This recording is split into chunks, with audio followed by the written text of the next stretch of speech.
తెలంగాణ సాంస్కృతి సాంప్రదాయాలకు ప్రతీక బోనాల పండుగ. ఆషాఢ మాసం ఆరంభం నుంచి ఆది బుధవారాల్లో హైదరాబాద్ వ్యాప్తంగా అంగరంగ వైభవంగా ఎంతో అట్టహాసంగా బోనాల జాతర జరుగుతుంది.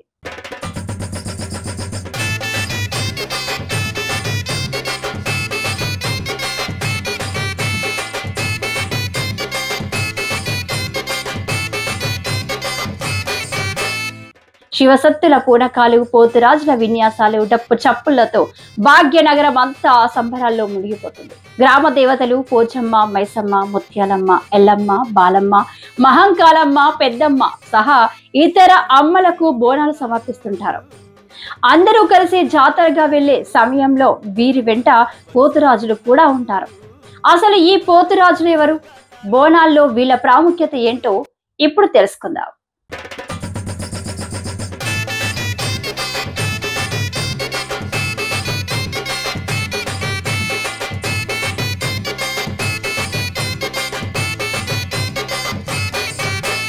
ఎదురు కోలు గాటాలు, గోలాకొండ బోనాలు, వరుస వరుస బోనాలు, మల్లె పూల గాటాలు.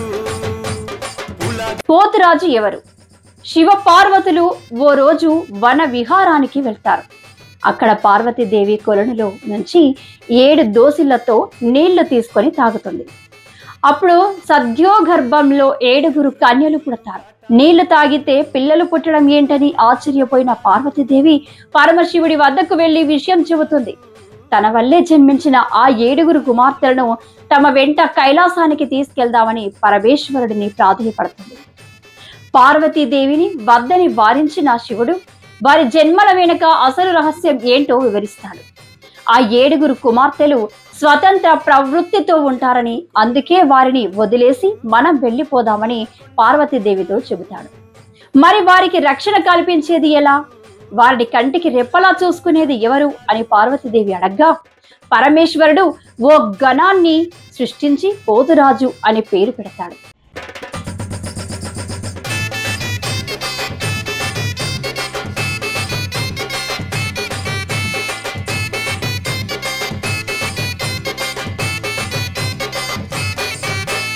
ఎదురు కోలు గాటాలు, గోలాకొండ బోనాలు, వరుస వరుస బోనాలు, మల్లె పూల గాటాలు.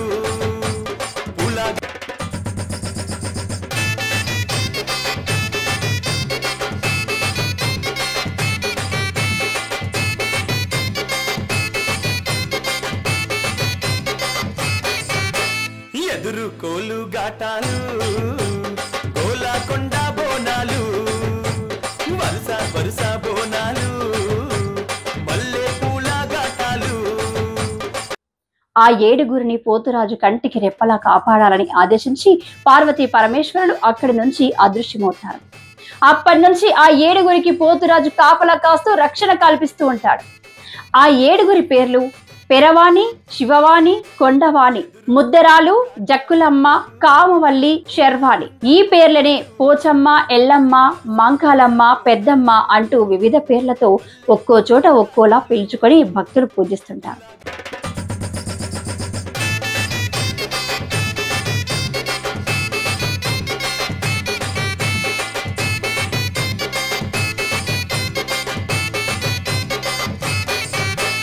ఎదురు కోలు గాటాలు, గోలాకొండ బోనాలు, వరుస వరుస బోనాలు, మల్లె పూల గాటాలు. ఎవరో బిజ్లీ మంకాళీకి, ఎల్లమ్మ తల్లికి. ముఖ్యంగా ఇవాళ పూజలు మేము ఎందుకోసం చేస్తామంటే, ఇప్పుడు బోనాల పండుగ వచ్చింది ముంగట, దాని ముందే అమ్మకు అమ్మని శాంతిగా అమ్మ సామాన్లు పెట్టి మంచిగా మనం ఉండాలి, మంచిగా ఎక్కడ పోయినా కానీ అమ్మ ఆశీర్వాదం తీసుకొని పోవాలి అని మనం ముందుకు వస్తాం. ముఖ్యంగా ఏంటంటే ఇప్పుడు ఇయర్కి నేను 10 సంవత్సరాల ముందు మేము వేస్తుంటే మేమైనా కానీ ఇప్పుడు చందు కానీ ముందు, ఇప్పుడు మాత్రం ఇప్పుడు ఏమవుతుందంటే ప్రతి జాగాల కలర్లు పెయింటింగ్లు చేస్తున్నారు.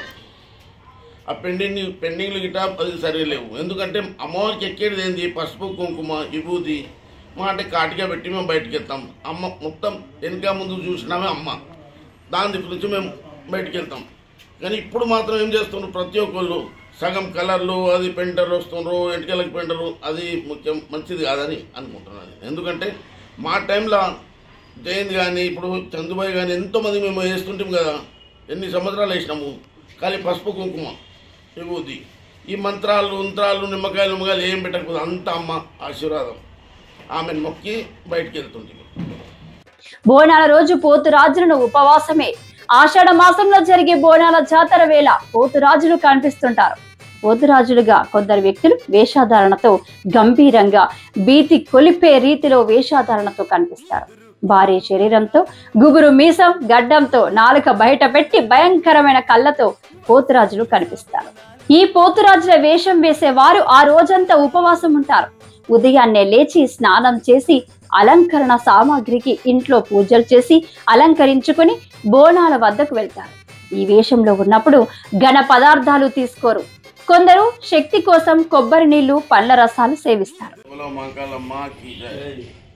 ముఖ్యంగా పోతురాజులది ఎట్లా ఉండాలి, ముందు మేము 30 సంవత్సరాల ముందు మేము ఎట్లా చేస్తుంటామంటే పసుపు కుంకుమ మొత్తం రుద్దినాక స్నానం చేసినాక 11-12 గంటలకు మేము రంగం వేసుకుంటే నోట్లో నీళ్ళు లేకుండా, ఎవరు పిలిచినా కానీ ఏం తాగకుండా తినకుండా అక్కడి నుంచి మేము బయటికి మొత్తం అయిపోయినాక ఊదు పొగలు వేసుకొని అమ్మవారి మొక్కి, అమ్మ వెనుక ముందు నువ్వే ఉన్నావు అమ్మ, మాకు ఏం లేదు మీ తప్ప.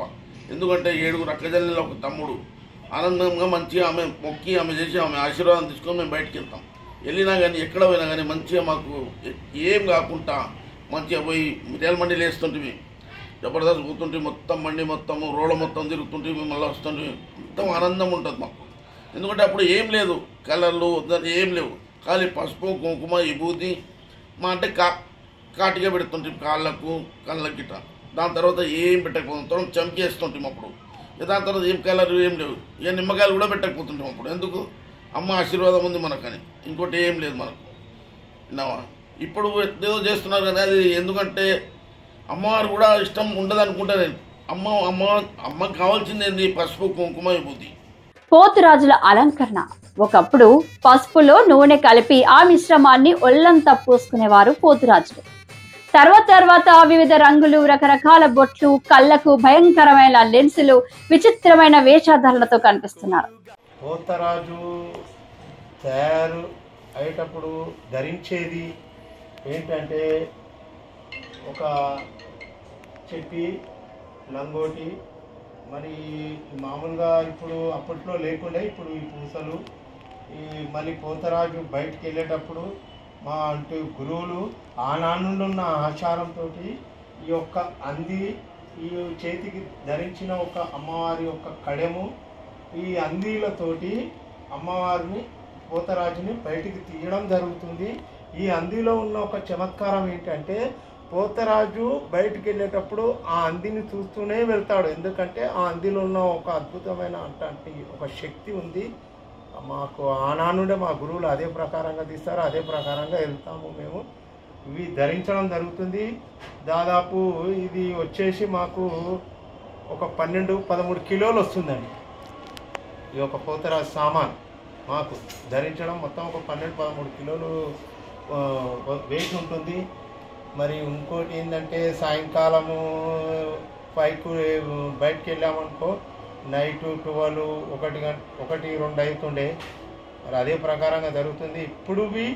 ఇప్పుడు ఏంటంటే గతంలో లేదు, ఇప్పుడు పోలీసులు మాకు చాలా సహకరిస్తున్నారు. ఒకటి ఏంటంటే అమ్మవారి దగ్గరికి 12 లోపల పోవాలి అని చెప్పేసి మాకు చాలా సంతోషం అనిపిస్తుంది. వాళ్ళు మాకు మంచి సహకరిస్తున్నారు, మేము వాళ్ళకి సహకరిస్తాము.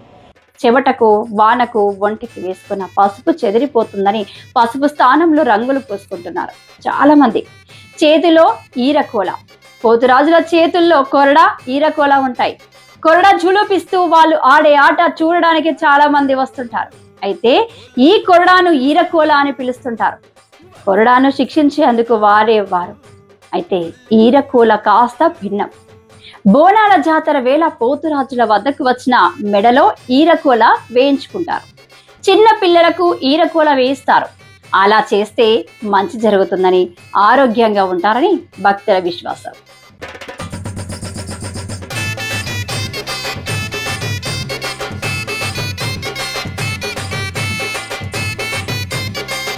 జై గురుదేవ్. జై బోల్ మాంకాలమ్మ తల్లికి, ఎల్లమ్మ తల్లికి జై.